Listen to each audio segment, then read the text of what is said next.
fortune favors the bold.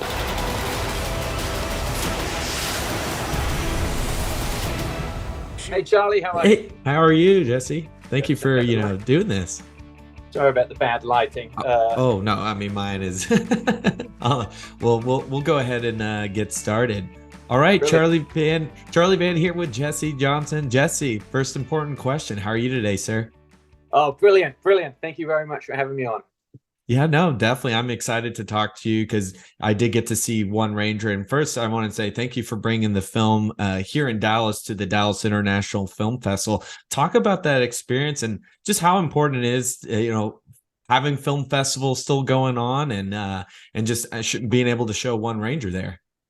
Well, listen, it's not really a festival movie. I made festival movies at the beginning of my career. I did two or three of those that won a lot of festivals, and it's a fun experience doing that. But I sort of made a pact with myself and said, "This is great, but I want to make movies that make money, that put bums on seats, that get people into theaters, which are the films that I loved growing up."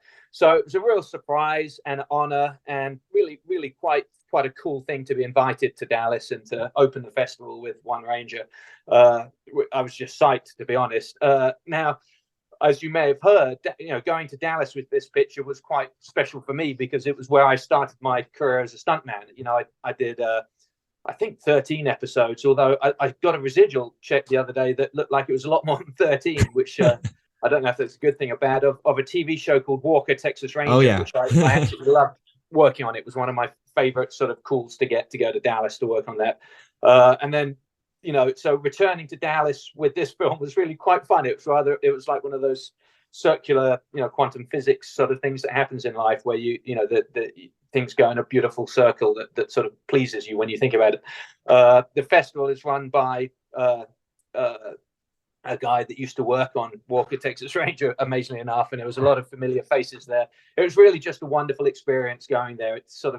It felt rather good, and I realized I have an affinity for the Texas Rangers, probably not in any small part because I worked on that show all those years ago. Our film is obviously very, very different, and our Texas Ranger is very different to Chuck Norris's one, but still, it was something that I learned about. I went to the museum there. I saw the statue at Dallas Love Field of Captain McDonald, who was the guy that coined the quote, "One riot, one ranger." They've taken it down now because of some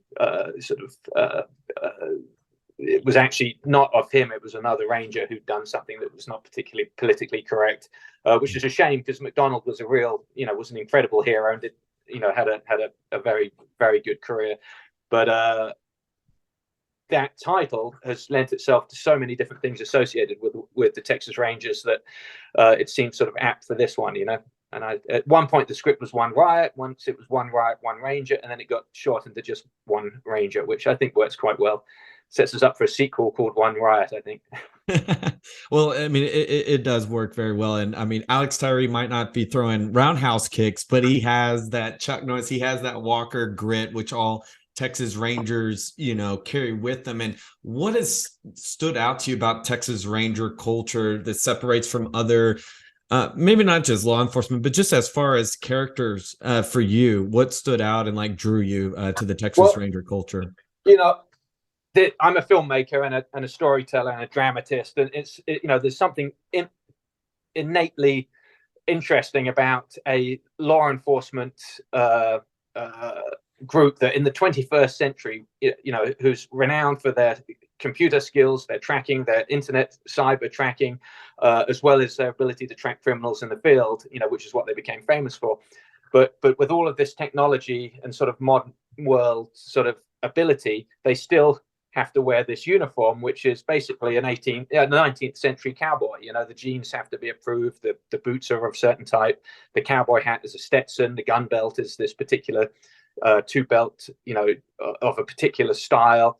The badge is based on a 5 peso Mexican silver coin that was hammered out, and everything about them harkens back to an era of more drama, of simpler times, of the great Western, era that foreigners like myself came to love when we talk about America. These are the things that pulled us to it. This amazing sort of buccaneer spirit, this spirit of a guy with a 6-gun on his hip who has to protect his land that he's fought for and found and, you know, claimed as his own. And they were called claims because that's what they were. They were claimed from someone else.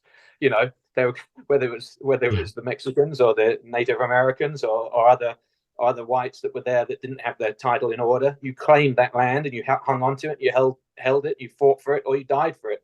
And whether that's right, wrong, or indifferent, that is history, and that is what we, as the rest of the world, look at America as. You know, that this is the birth of the American character, and it's what sets the American person, the mindset, apart from every other country in the world. And it attracted me to America. I came here and I loved it.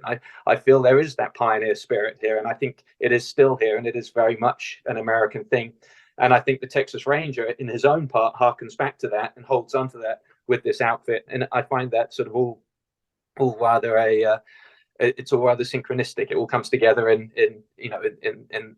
these great open plains of Texas, which are still very much as they were in the 19th century as well. And I find that very, very interesting. And I it's very easy to get caught up in this world of cell phones and everything's at your fingertips, and you can call people names, and you can talk politics. And you use your cell phone to dance with a thong on, and you're making your career by. It's really rather depressing and sort of like moronic. And I like that there's still people out there that harken back to another time. You wear a cowboy boots and a cowboy hat, and you absolutely walk a straight line. And when everyone else gets in trouble and they're screwed up and regular law enforcement can't handle it, you call in these guys, and they're real life superheroes. And I think that's something people want to know about, and they should know about it. You don't need to go to see a guy jumping around and flying through the air and moving planets to see a superhero. They're here. They're amongst us, and they live. It's very difficult to get into. They're an elite unit. You have to work very, very hard physically and mentally to become one of them. The same like the British SAS or the Green Berets of Delta Force. But these are heroes. These are the heroes that I think you should be making films about at the moment. That's just my opinion, and it may be scarily conservative for a lot of people, and I'm not a conservative. I don't like to think of myself as any kind of politician, but political leaning. But that is my superhero. My idea of what we should be making movies about. So the Texas Ranger, I feel, is possibly the quintessential of those modern day heroes. Well, it definitely sticks out here, especially in Texas. And you mentioned it, just the Western culture. Was that were you always drawn to like Western movies growing up? Because seeing this movie is like, this is definitely a modern Western, and I love that because growing up here in Texas and just growing up, watching John Wayne films, and even a couple of years ago, Hell or High Water came out, and I know seeing that also about Texas Rangers, and that Texas Rangers culture is so rich here. And like you said, they are like our real life modern day superheroes. So did you grow up a big fan of those Westerns? I grew up an enormous fan of those Westerns, and a lot of that is the lifeblood that's in this movie. I love the pictures that Don Siegel directed with Clint Eastwood, and they did a film together called Coogan's Bluff, and it was actually an Arizona Ranger who gets sent to 1960s hippie San Francisco to pick up a bad guy, and that was very much the birthplace of our film, One Ranger. But I like Brannigan, where the Chicago cop was sent to London, and the one with Dennis Weaver, the TV show McCloud, that was a cowboy in New York. These things appeal to. The Fish Out of Water is something that really appeals to me. But to answer your question, yeah, I grew up loving the Western genre. I watched them with my grandfather. We supplied horses to movies, so he was very into films and horses, and so cowboys, and those kind of movies were absolutely.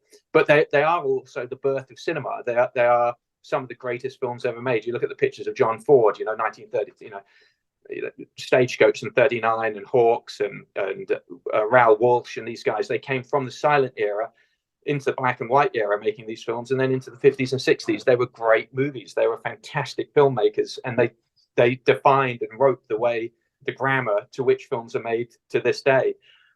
So you can't be into films, I don't think, and pay some credit to the Westerns that were made. They were wonderful. Me personally, as a young man, I adored the spaghetti Westerns, the Sergio Leone pictures.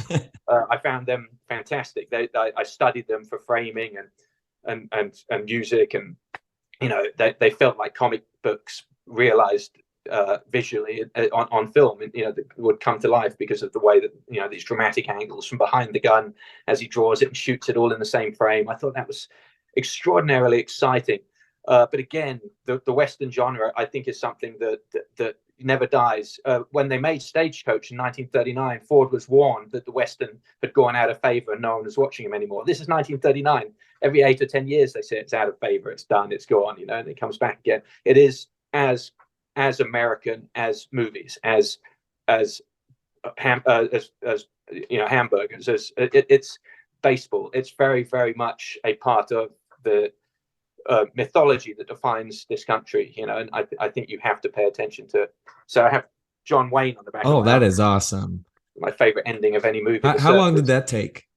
Too long. I thought it was going to be black and white, and I was actually sweating in tears. And I said, "You're almost done." He said, "I haven't finished the coloring in the pants yet." Said, oh, wow. Color it in. Oh my god! But it was all right. Well, it's very nice, and you mentioned something very, like, I feel the same. Like Westerns, I mean, they definitely stand the test of time, and even, I mean, if it weren't for Westerns, you really don't have Star Wars. Star Wars, people, especially New Hope, that is a Western. That is a Western. Yeah. Firefly. Well, the crazy thing is, if you think about it, you can say Fistful of Dollars was copied off Yojimbo, which was Kurosawa's one, but Kurosawa paid all his tributes to John Ford in the Westerns of John Ford prior to making his movies. So you wouldn't have the samurai movies. Not only would you not have the ones that were copied off the samurai movie, but you wouldn't have the samurai movie that was based on the John Ford Western in the first place. So I mean, it's an extraordinary sort of, it's the point of birth of so much cinema.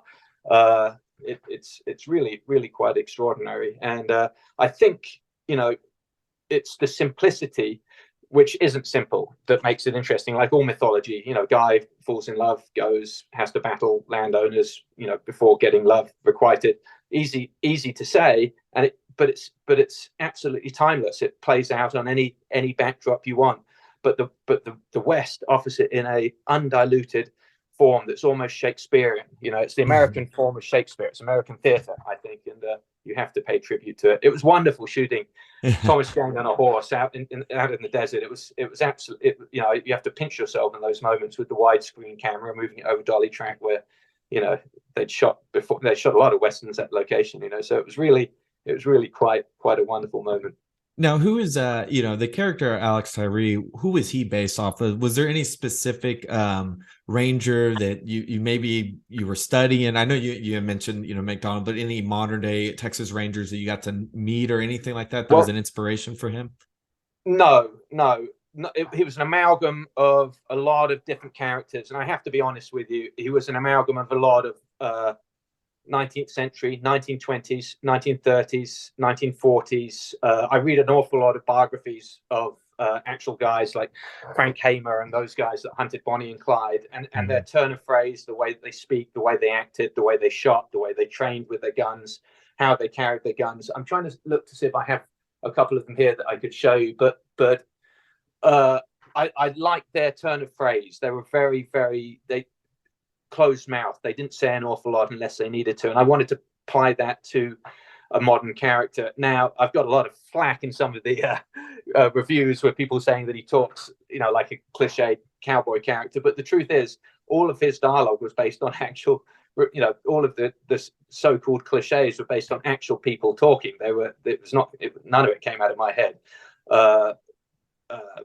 Probably more around the 1920s, these guys that patrolled the border, along the border with Mexico, and they were gunfighters at a time when they were getting into gunfights once a week, and they were using their guns. The guns were worn out when they were exchanged. They wore out the rifling on the barrels because they shot them so much and had so many gunfights. It's almost unbelievable to think of in this day and age, but these guys were the real deal. And at that time, and sort of the late teens into the end of the 1920s, end of Prohibition, you saw, these guys were having more gunfights than the so-called gunfighters in the cowboy West in the 1800s, and certainly more than we have, had since then. So they really knew what it was they were talking about. And I tried to take an amalgam, a group of those kind of characters, and sort of apply them to our man. And then physically, I loved a picture called Extreme Prejudice. Nick Nolte's character, we looked at the way he dressed. We found out later it was an actual Texas Ranger, Joaquin Jackson, who had taught him how to dress. So by default, I guess we were copying the way that Joaquin Jackson dressed, but we did it via Nick Nolte and Walter Hill. I worked on Hell and High Water. I was a stuntman on that that was shot in New Mexico. Love that. And I believe that Jeff Bridges also based his character on Joaquin Jackson. He's, these guys are mythic. They're fantastic. They're larger than life. The way they look, dress. I know stunt guys that are in their 60s and 70s who have the same kind of aura about them. They've done everything. They've jumped out of planes, cars, horses, trains, broken every bone imaginable, and they carry a certain mythology with them and way of talking. And I like that. And so I think that's what I brought to bear as much as I could with Alex Tyree, that sort of mythic cat that's just been there and done it, Well, I feel also, and just even what I loved about this movie too is also the villains, the bad guys. I don't want to give too much away for people who haven't seen it, but I feel like McBride is the perfect dance partner, polar opposite of Alex Tyree. Talk about developing that character. Was there any specifics that stood out when you were creating him that you're like, when you're thinking of Alex Tyree, here's this cowboy, modern cowboy, but here's McBride who he was this modern villain. Well, I didn't want him to be a freedom fighter. I wanted him to be an ex-freedom fighter, someone who once put it all on the line for a cause. You know what I mean? And I've always found those kind of guys interesting. Bloody-minded Englishmen, we're a pain in the ass. We're always looking at the bad guys and wondering what makes them tick. I grew up in the era of the IRA bombings, in the early 80s in England. It was a real, it was really some ugly stuff. I was a cadet, which is sort of like a military organization for youths. And so I was brought up with a particularly anti-Irish mindset, not anti-North loyalist, but anti-Republican mindset. The Republicans being the guys that, the minority in the North that wanted, to be part of the lower part of Ireland. You have the upper, you have Protestants that wanted to stay. So it's a very complicated thing, but we were very indoctrinated growing up into a particular mindset, especially the particular lifestyle I had before I came to the US, where I became friends with Irish and found more in common than them than any of the bloody English that I knew out here. Every single English person I ran out into in the US tried to con me, Oh, wow. First out here. I lost. It was terrible, And the Irish I became very friendly with and spoke with, and I realized, and a lot of those guys were interesting cats with colorful pasts, similar to mine, but on the other side of the fence, and chatting to them, it was I realized, I had more in common with the guy that wanted to be a freedom fighter than I had with following any particular cause, and so I've always found them very interesting. I'm too cowardly to do any of that kind of stuff in reality, but I love talking to those guys and hearing their stories. And the Irish Republican doesn't get paid any money. He lives in shit. It lives in terrible conditions. I do apologize. He lives in terrible conditions. It's extraordinarily stressful. They drink themselves to death if they don't get blown up or shot by their own guys. And to top it all, you've got the SAS, who are the most funded, most covert, most experienced, and most extreme special forces unit that's coming after them on a 24/7 basis.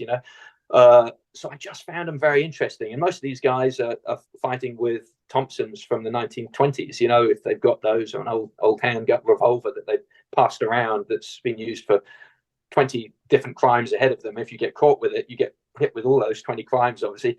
And yet they're taking on this enormous first world thing. And I found that super interesting. So I knew I wanted to be an ex-IRA guy, who's just decided his skills are worth more money on the open market than they were for some religious pseudo cause that was sort of had died out anyway in popularity. And I like that, and I also like the fact that he's got a partner and Tyree's got a partner. So it's two buddies going up against each other. I find that interesting. It's Jess Liaudin was the perfect foil for him. He's his bodyguard stuck with him, who really doesn't care. He was about intense. I could say he was definitely intense. Oh, he's an incredible guy. He's a ex-UFC fighter. He's the real deal. But I saw him in a film called One Shot with a friend of mine, Scott Adkins, and I thought his acting was very interesting. He wasn't trying to play tough. He was actually trying. He was a very tough guy trying to play sensitive, which I found a lot more interesting, because you go to central casting, or you have your casting guys bring in tough guys. You get a bunch of guys that spend a lot of time in the gym, all posturing and sticking their chin out and sort of huffing their chest open to try and look tough, which no tough guys do. Most real dangerous guys are desperately trying to look anonymous, and trying to hide in society. Well, that's like a lot of, MMA fighters, just growing. And I grew up martial arts most of my life, and they're like, really? You do that? It's like, well, we're pretty casual. We don't like confrontation a lot. Yeah, I've been out to dinner with him, and the only way you can usually tell is one guy in the room's got swollen knuckles and cauliflower ears. Oh, cauliflower. And he's a little quiet. He's usually a little quieter than the rest of them, The blowhards are the ones, they're the ones you hit first in the fight. They usually go down heavily, and Jess absolutely lives that. I mean, the guy is immensely strong and immensely powerful, but very gentle and very, very choreographed. And I knew for that part I didn't want to have a double come in, which is very lucky, because there's no one that can double Jess anyway because of that body size. But I knew I couldn't have a double because of the amount of time we had and the money and how we were going to shoot it. So I needed an actor who was a good actor that could also do fights. And as you're a martial artist, you're probably aware it's very difficult to do good movie fighting. It's more difficult than fighting in the ring. I'd rather go and see an amateur go in the ring in a fight than try and do a movie fight and make it look good. It takes a lot of skill, a lot of patience, a lot of precision. Also, your ego's got to be in the right place. You've got to act with your face each time you throw a punch. You can't be thinking about the choreography because it looks like you're thinking about it. Yeah. And Jess is very, very good. And he looked after Thomas and made Thomas look very good. Threw him around, picked him up like he was like a toddler. And, just these fight scenes were really, really something else. And what I didn't want was anything that looked like John Wick. I didn't want any kind of, they call it gun fu, or it's a form of Filipino martial art. And I didn't want to see any of that in our movie. Everyone's trying to copy that. Yeah. So I wanted to see two guys that throw a couple of haymakers at the beginning that look kind of organized, and from that point on it just becomes a mess, and they're trying to stab each other with forks, plates, glass, thumb each other, all of the above, testicles, whatever they can do to win the fight. And I find that more interesting. That's more realistic to me. Did he have some input on some of the hand-to-hand, Jess, or did both you allow? guys had a lot of input. Both guys were very, very verbal. Jess got involved with the choreography. Thomas was more about what he would do and where he wanted to be, but Jess actually got involved heavily with Dan's styles and helped choreograph, make it look as vicious and as nasty as possible with what he knew, so it was fun. Is that typically how it is, like when you're working with guys who have a lot of experience, especially being in more action film projects, who've done a lot, maybe some of their stunts, you're like, okay, let's collaborate. Let's see. 100%. Every fight scene you do is multiple people coming up with it. Anyone that says, listen, I did a couple with, I did Charlie's Angels as a stuntman, and we had Master Yuan, who was the Chinese sort of guy that had done all those sort of pictures, Chinese opera pictures in the 60s and 70s, and he and his team had a very specific style they came up with. It was storyboarded, and you did that shot covered that angle, that shot covered that angle, and they did it that way, and that was great. But in my experience in Western movies, the ones not the Western martial arts action movies, it's a group cumulative effort. Everyone throws in, everyone gives ideas. It's continuously moving depending on what's the location offers, what props are on hand. Oh, look, there's something there we can use in the fight. Oh, there's a window here. How about I put his head through that before I punch him in the face? And you come to this. Dan came to set with storyboarded previews and the fight scene, and we built on it from that point. Quite often I'll say, I need more, make it longer, it's too short, or oh, it's way too long, take it in half, that sort of thing. That's about my creative effort. I'll watch what's going on. I had the idea to poke him in the eye to end the fight. That was one of mine. I'll quite often throw stuff at them like that's particularly violent and nasty, but the guys were very, very good. Jess is phenomenal. Dan is really phenomenal. I worked with him first on Accident Man, and then we did Avengement together, and then we did this one together, and then he did Boudica for me, and he did a fantastic job on that. It was very difficult. He and Luc Lafontaine, my American choreographer, worked together on that, and it was a monster. So I really, really do like working with these guys. You know. How far out does rehearsing, especially with these stunts, start before everything goes, I mean, in a sense, goes live? You'd like as long as possible. The Yeah. truth is, it's usually only a week or two because the other, the actors are on multiple schedules. Production can only afford so much. You'll get the producer come to you and say, "Yes, I can give you 4 weeks rehearsal, but you only get 1 week filming of the fight." And what you really want is as much time on the set as possible. So you're all right. Well, I'll get 1 week rehearsal. We'll have 2 weeks filming. Because obviously the cost is completely different, and it's you're acquiescing. John Wick can do 2 months rehearsing. They have $100 million budget now. They had a little bit less when they were making them, but it's like the kind of films that I'm doing are nasty little street fights of movies when you compare the budget to what those are. We're very proud of what we do, and it's certainly no excuse. Listen, when an audience goes to see a film, they don't go to see it because of the price tag. It's better they don't know what that is. But my job as the magician behind the curtain is to make the film in a way that the price tag isn't too obvious, Yeah. And if it is obvious, then it becomes a charming thing and you want to be involved in it because, maybe someone got hurt making this. It feels real. There's something more that we're giving that they don't give you in a Marvel movie. And so my mindset and my shared mindset to the rest of the crew is don't try and come up with things that look like John Wick or look like a Marvel movie or look like Fast and the Furious. Don't do that. Just don't do it. Clear that out of your mind and think about interesting things that you've seen in real life, in old movies, gags that you may have dreamt about doing. Bring those ones to me. Bring something that hasn't been seen before with a technique that we can do because, we're dirty and low down and we've got the actors and they're willing to roll up their sleeves and get bruised and get in and do it, And for me, that's been a sort of winning mindset to have, so far. And I hope it continues to be. I hope I get bigger budgets, but I also will try and maintain that mindset. I don't think trying to mimic the low, become the low budget version of any big movie is a smart, philosophy. It's just not it's a zero come situation, Well, I say no matter what, these fight sequences, they were a lot of fun, nonstop action from start to finish. Now, going back to, because you said you started off as a stuntman, did you have a trajectory for your career? Did you wanted to get in stunts first, or was getting behind the camera just something that just happened for you later on? I was desperate to direct. All I ever wanted to do was tell movies. I loved spaghetti westerns. I loved Ray Harryhausen monster pictures. I loved noir. I loved Eisenstein. I loved movies with a passion. I came to the US. I sold everything I owned, which came to about $1,000, which lasted about 4 days. But I came and basically set myself up here. I got the Tuesday edition of the Hollywood Reporter, which said what was in development.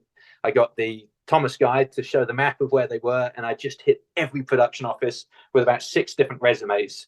And I kept working like that for about 3 or 4 years, doing art department, locations, assistant directing, PAing, whatever I could to be on the film set of any movie and earn a living doing it. And I started to realize that, you're working so frantically, you never have any time to write. And to become a director, you have to have scripts. You have to have original scripts. That's the only way you become a director, or your best friends with a script writer, or your brother is, or you're dating one or whatever. But otherwise you have to write them yourself. And I never had any time because I'm working 18 hours a day. And then I started to realize the stunt guys, now they were smart. They get paid a lot of money for 1 day's work. They'd come in, do their hit on the ground. They'd get more than I got paid for the whole movie, and they'd go home. And not only that, they got residuals and a pension and all this kind of stuff. So I started to realize that all of my training as a young soldier, as a martial artist, as a horse rider, as a motorcyclist would pay off. And I developed those skills, got my SAG card, and got into stunting. And sure enough, I started to have time to write, to take meetings, to do that. Not only that, but I was working very closely with cast. And realizing that they were just normal human beings. They just need to have their confidence insured and their safety insured in the same way that any normal human being would on a film set. And so that gives you this enormous confidence of being able to talk to famous people, without eating your tongue and sort of just dribbling and umming and ahhing, and you just speak to them normally, because I've been doing it for 20 years. It also gave me a chance to watch some of the greatest talents behind the camera at work, from Spielberg to P.T. Anderson to Zemeckis to James Cameron, and see how they ran the floor, ran the set, whether they worked from storyboards, whether they worked from improvisation, whether they blew things up that were in the script or were not in the script, and it was a fascinating postgraduate course, and I'm very thankful, very grateful for what it gave me. And I worked very hard. I broke bones and got hematomas and scars from to make people look good. And so when the time was right, I was able to sort of transition to stunts to directing fairly effortlessly. It took a couple of sort of false starts, like the thinking that a festival movie was going to start my career. That was a false start. And once it got going, I'm in the very, very lucky position now, fortunate position of having the phone ring and people asking for me to work, which is the most glorious feeling in the world. My house is paid for, my kids are at private school and college, and it's paid for by directing movies, which is, I have to pinch myself every morning. Well, a couple of final questions here. I definitely appreciate your time, Jesse. One, we get to see John Malkovich. How did he get involved with the project? And Con Air is one of my all-time favorite action movies. Oh, so. He will talk movies with you. He has an absolute steel trap of a mind, of a memory. He'll talk going back to the Killing Fields, pictures that I loved, watching growing up, and Dangerous Liaisons and things like that. And I have wonderful, funny anecdotes about, Gerard Butler and Orson Welles. Anyway, I worked with him on White Elephant, which is a film I directed with Michael Rooker and Bruce Willis. We got on very well. After a bumpy start, I have to admit, it was a bumpy start. He wrote me an email telling me off before he'd met me because I changed the script at the last minute. I have printed and framed this email because it is the most delightfully John Malkovich bollocking you've ever read. All of the swear words and everything. It's exactly how. Did you hear Cyrus the Virus when you were reading that? You absolutely can hear Cyrus the Virus telling you off and calling me all these wonderful names, expletives, and I'll keep it for the rest of my life. It's wonderful. But after that slightly bumpy start, once he met me and we started chatting and talking at length, and I was able to provide him with his handmade suits that he loves, we got on very well. And so I begged him to come in on this picture, and we flew him to England, and he was an absolute trooper, really game to do it all, had a lot of fun eating out and sort of wandering around and getting recognized in Ipswich, which was a film which he loved, and did a fantastic job, I think, and put a very sort of idiosyncratic John Malkovich spin on it, which we love, Well, my final question, what's next for One Ranger? One Ranger is out now, iTunes and Amazon and all good streaming services. If you go to the Lionsgate site, they will tell you how to order Blu-rays as well, which are coming up from Amazon. It's a hell of a picture. We're talking about a sequel on that one, which I would love to do, probably take him to Thailand or somewhere like that. Beyond that, I have Boudica coming out at the end of the year, which is a passion project, which I'd love everyone to look at. But most importantly, take a look at One Ranger. Go have a look and let people know about it, because I'm very proud of it. And I love Dallas. It's my love letter to Texas. And it's El Paso. It's not Dallas, the Texas section. But it's my love letter to Texas, which is a state that I adore. And I hope when someone from Texas watches it, they feel that. We screened it at the festival, and I think they did. I hope they won't just. I think they will. I think they will. It was very well done, and of course, we hope you can make more movies here. I would love to. I would love to. It would be my dream too. So, thank you very much, Charlie. Really, really a great pleasure talking to you, and great questions. And please keep in touch. Will do. Well, thank you, Jesse. Thank you very much, man. If you enjoyed what you saw, hit that subscribe button. Also can find the podcast on Spotify and Apple Music as well. As always, thank you for your support.